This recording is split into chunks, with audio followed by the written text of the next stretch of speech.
La force d'une monnaie dépend en grande partie de la confiance que les gens ont envers le pays émetteur, sa stabilité politique, ses politiques économiques et fiscales, sa dette publique, son inflation, sa gestion des relations internationales.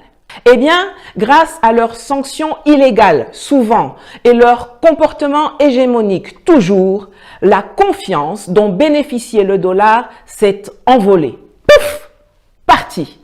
Et dès lors que la méfiance s'est installée, couplée à la défiance du reste du monde face à l'attitude dominatrice et impérialiste des États-Unis, la suite était logique.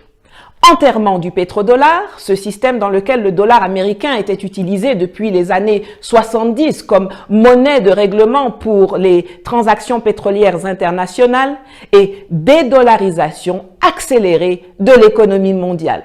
Et pendant que je vous parle, je me rends compte que j'enregistre cette joyeuse chronique nécrologique du dollar le 4 avril 2023, 231 ans jour pour jour, après que le dollar a été adopté comme monnaie des États-Unis par une loi à l'initiative d'Alexander Hamilton, secrétaire au Trésor de George Washington, le 4 avril 1792. Il n'y a pas de hasard. Les ancêtres et Myriam Makeba veillent.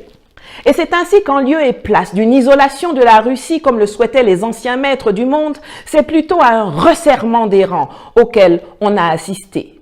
Xi Jinping a réservé à Poutine sa première visite à l'étranger après sa réélection à la tête de la République populaire de Chine.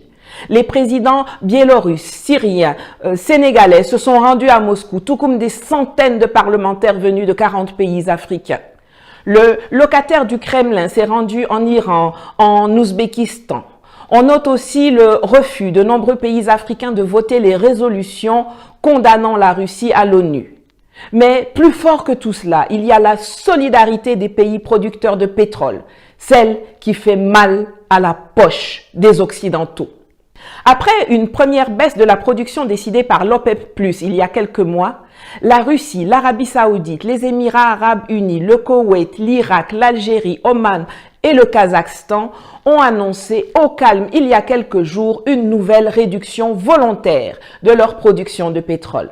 Il y aura donc 1 650 000 barils en moins par jour sur le marché à partir du mois de mai jusqu'à la fin de l'année 2023. Résultat, les prix augmentent. C'est fou comme la Russie est isolée.